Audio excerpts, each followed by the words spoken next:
पण यांना सरसकट जर कर्जमाफी द्यायची होती तर ती सर्वच शेतकऱ्यांना द्यायला पाहिजे होती। शेतकरी कर्जमाफी योजना ही एक फसवी कर्जमाफी योजना आहे असं म्हणायला हरकत नाही। मग जेव्हा निवडणुका डोळ्यासमोर होत्या तेव्हा या बहिणी कशा पात्र ठरवल्या गेला हा एक महत्त्वाचा मुद्दा येतो। राज्य सरकारने शेतकऱ्यांच्या कर्जमाफीची यादी जी आहे ते जाहीर केलेली आहे। मात्र अनेक शेतकरी जे आहे ते कर्जमाफीच्या लाभापासून जे वंचित आहे याचविषयी अधिक बोलण्यासाठी आपल्यासोबत तिवसा तालुका काँग्रेस कमिटीचे अध्यक्ष वैभव वानखडे आहेत। दादा, राज्य सरकारनं जे आहे ते कर्जमाफीची यादी जाहीर केली आहे, मात्र अनेक शेतकऱ्यांना जो आहे तो याचा लाभ भेटलेलाच नाही आहे। तुम्ही कसं पाहता याच्याकडे? शासनानं जाहीर केलेली अहिल्यादेवी होळकर शेतकरी कर्जमाफी योजना ही एक फसवी कर्जमाफी योजना आहे असं म्हणायला हरकत नाही। त्याच्यामागे कारण असं आहे की शासनानं या संदर्भात आपली ठाम भूमिका स्पष्ट केलेली नाही आहे। यामध्ये आम्ही आत्ताच परवाच्या दिवशी तालुक्याची जी बैठक झाली शेतकऱ्यांची आणि बँक प्रतिनिधींची, तर तहसीलमध्ये हे प्रश्न उपस्थित केले। त्यातल्या आमच्या प्रमुख मागण्या अशा होत्या की यामध्ये मुद्दलाचीच रक्कम ही शेतकऱ्यांना दिली जाणार आहे। पहिल्या फेरीमध्ये आमच्या तालुक्यात फक्त 2000 शेतकऱ्यांना कर्जमाफीची यादी जाहीर झाली, दुसरी यादी परत येणार आहे। पण यांना सरसकट जर कर्जमाफी द्यायची होती तर ती सर्वच शेतकऱ्यांना द्यायला पाहिजे होती। ही कर्जमाफी कोणत्या अनुषंगानं दिलेली आहे, कोणत्या बेसिसवर दिलेली आहे हे सुद्धा यामध्ये स्पष्ट झालेलं नाही आहे। म्हणून यामध्ये हेअरकटसुद्धा लावण्यात आलेला आहे। सगळ्यात महत्त्वाचा मुद्दा म्हणजे जर मुद्दलाची रक्कम शासन देणार असेल आणि त्याच्यावरचं व्याज जर 2 लाखाच्या वरचं जे व्याज आहे त्या व्याजामध्ये जर वन टाईम सेटलमेंट म्हणजे OTS किंवा राईट ऑफ म्हणतात त्याला, या गोष्टी जर लागल्या तर हे लोन सेटल झाल्याचा एक मार्किंग त्या बँकेच्या पोर्टलवर येतो। आणि RBIचे नियम असे आहेत की असं जर मार्किंग त्यावर झालं तर यामुळे शेतकऱ्याचा सिबिल स्कोअर खराब होऊ शकतो आणि मग भविष्यात या शेतकऱ्याला त्याच्या मुलाबाळांसाठी एखादं एज्युकेशन लोन पाहिजे असलं किंवा होम लोन घ्यायचं असलं किंवा पर्सनल लोन, या सगळ्या लोनवर त्याला गदा येईल। शेतकऱ्याला कर्ज घेऊनच शेती करावी लागते, हे महाराष्ट्राचं या देशाचं वास्तव आहे। आणि अशामध्ये उद्धव ठाकरे साहेब जेव्हा मुख्यमंत्री होते तेव्हा KYCची अट नाही, कुठल्या कागदपत्रांची अट नव्हती आणि सरसकट ती कर्जमाफी झाली होती। पंतप्रधान मनमोहन सिंग असताना शरद पवार साहेब जेव्हा कृषी मंत्री होते तेव्हा जी सरसकट कर्जमाफी झाली त्यामध्ये सुद्धा शेतकऱ्यांना असं KYC करणे, एवढ्या प्रकारचे कागदपत्र देणे, हा मनस्ताप जो शेतकऱ्यांना दिला जातो, जो आधीच वैतागलेला आहे अनेक समस्यांनी, तर सरकारने या संदर्भात दुजाभाव केलेला आहे आणि पारदर्शक भूमिका ठेवलेली नाही आहे। या बैठकीमध्ये बँकेचे प्रतिनिधी आणि स्वतः तहसीलदारसुद्धा निरुत्तर झाले होते की सिबिल स्कोअर खराब होणार की नाही होणार यावर त्यांच्याकडे कुठलंही उत्तर नव्हतं। शासनानं यामध्ये शासन निर्णयामध्ये बदल करून शेतकऱ्यांचा सिबिल स्कोअर खराब होणार नाही हे यामध्ये तातडीनं नमूद करणं अत्यंत गरजेचं आहे। ही योजना OTS झाली नाही पाहिजे, म्हणजे वन टाईम सेटलमेंट योजना जर ही ठरत असेल तर ही शेतकऱ्यांसाठी फसवी कर्जमाफी आहे असा आमचा आरोप आहे। दादा, राज्य सरकारनं जे आहे ते लाडकी बहीण योजना अंमलात आणली होती, मात्र आता जे आहे ते अनेक लाडक्या बहिणींना जो आहे ते अपात्र व्हावं लागलेलं आहे, काय सांगाल? या महाराष्ट्र राज्यामध्ये जवळपास 65 लाख महिला बालकल्याण विभागानं लाडक्या बहीण योजनेतून अपात्र केल्या। विधानसभेच्या निवडणुका डोळ्यासमोर ठेवून राज्य शासनानं जो काही घाट रचला होता की या माता भगिनींची मतं घेऊन आपण सत्तेत यायचं आणि त्याच भगिनींना या ठिकाणी त्यांच्या भावांनी पाठ दाखवली आणि 65 लाख भगिनी या ठिकाणी अनेक कारणं दाखवून अपात्र केल्या।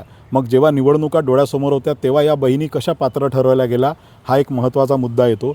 ज्या गोरगरीब मध्यमवर्गीय आणि शेतकरी शेतमजूर कुटुंबातील महिला असतात त्यांना हा 1500 रुपये खूप मोठा आधार होता। त्यांना हे स्वप्न दाखवून त्यांनी एक नियोजन केलं होतं वर्षभराचं, महिन्याभराचं।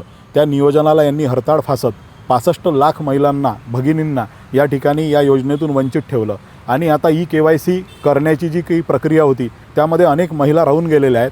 त्या महिलांना KYC करण्यासंदर्भात महिला बालकल्याण विभागानं कुठलंही पोर्टल सुरू केलेलं नाही।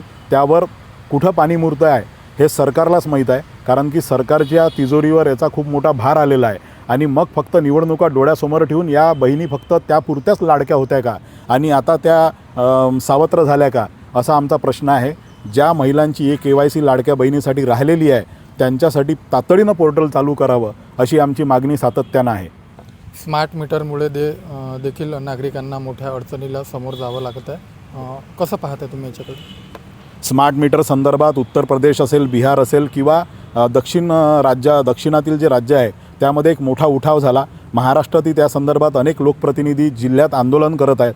तिवसा शहरातसुद्धा तालुक्याच्या अनुषंगानं आम्ही स्मार्ट मीटरच्या विरोधात आंदोलन केलं. मुख्यमंत्री देवेंद्रजी फडणवीस यांनी मार्चच्या अधिवेशनामध्ये मुंबईला सांगितलं की स्मार्ट मीटर लावणे बंधनकारक नाही. त्यांची अधिकृत विधानसभेतील ती स्पष्टोक्ती आहे. आणि आता पावसाळी अधिवेशनामध्ये स्मार्ट मीटर लावणे बंधनकारक आहे अशी त्यांनी दुसरी भूमिका त्या ठिकाणी जनतेला दाखवली. आमचं म्हणणं एवढंच आहे की व्यावसायिक आणि औद्योगिक विषयासंदर्भात जर तुम्ही स्मार्ट मीटर लावत असेल तर नागरिकांचा त्याबद्दल रोष नाही, त्याच्यातून ते अर्निंग करतात. परंतु जे सामान्य शेतमजूर, गरीब, कष्टकरी, मध्यमवर्गीय कुटुंब आहे त्यांना स्मार्ट मीटरच्या अनुषंगानं मोठ्या प्रमाणात प्रचंड बिलं येत आहे.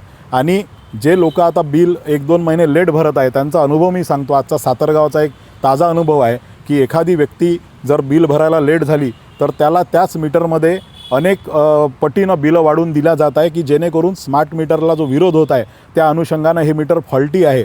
आणि यात वीज वितरण कंपनीचा फायदा करण्याच्या अनुषंगाने नंतर स्मार्ट मीटर लावण्याची जबरदस्ती केल्या जात आहे. तर स्मार्ट मीटर लावणे आणि त्याचे प्रचंड बिलं येणे हे मध्यमवर्गीय कुटुंबाच्या जीवनमानावर एक मोठं प्रश्नचिन्ह निर्माण करून त्यांना अडचणीत टाकणारं आणि आर्थिक टंचाई निर्माण करणारी सक्ती या सरकारनं थांबवली पाहिजे. आणि स्मार्ट मीटरला आमचा विरोध कायम राहणार आहे. तुम्ही तिवसा काँग्रेस कमिटीचे अध्यक्ष आहात. अध्यक्ष म्हणून पक्षाच्या वतीने तुमची काय भूमिका राहणार आहे समोरची? तिवसा तालुका काँग्रेस कमिटीचा अध्यक्ष म्हणून त्याहीपेक्षा एक सामान्य चळवळीतील कार्यकर्ता म्हणून शेतकऱ्यांचे, शेतमजुरांचे, कष्टकऱ्यांचे, युवकांचे, विद्यार्थ्यांचे जे काही प्रश्न आहेत आणि ज्या प्रश्नांमुळं, ज्या विषयांमुळं सामान्य कुटुंबावर, मध्यमवर्गीय कुटुंबावर, शेतमजूर, शेतकरी, कष्टकऱ्यांच्या कुटुंबावर, ग्रामीण भागातील मध्यमवर्गीयांवर जो महागाईचा दरवाढ ज्या पद्धतीनं वाढवली आहे, म्हणजे GST आहे, स्मार्ट मीटर आहे, पेट्रोल डिझेलचे भाववाढ आहे, पेट्रोल डिझेलमध्ये इथेनॉलचे विषय आहेत ज्याच्यामुळं लोकांच्या गाड्या खराब होत आहेत, ज्यांनी त्या कष्टाने घेतलेल्या असतात त्याचा हप्ता ते भरतात. त्याचबरोबर लाडक्या बहिणीचे प्रश्न आहेत. आणि MHA-DBT पोर्टलमध्ये ज्यांनी ट्रॅक्टर घेतलेले होते, पाईप घेतलेले होते, ड्रीप इरिगेशन असेल, या अनुषंगानं ज्या काही योजना घेतल्या त्याचाही हप्ता किंवा त्याचाही मोबदला गेल्या 2 वर्षापासून तिवसा तालुक्यातील शेतकऱ्यांना मिळालेला नाही आहे. घरकुलाचे आणि रोजगार हमी योजनेचे पैसे अजून केंद्र सरकारकडून आलेले नाही आहेत. रोजगार हमी योजनेच्या विहिरी 3-3 वर्षापासून आमच्या तालुक्यामध्ये शेतकऱ्यांनी बांधून ठेवल्या, स्वतःच्या पैशातून बांधून ठेवल्या, परंतु त्याच्या एम्ब्या रेकॉर्ड झालेल्या नाही.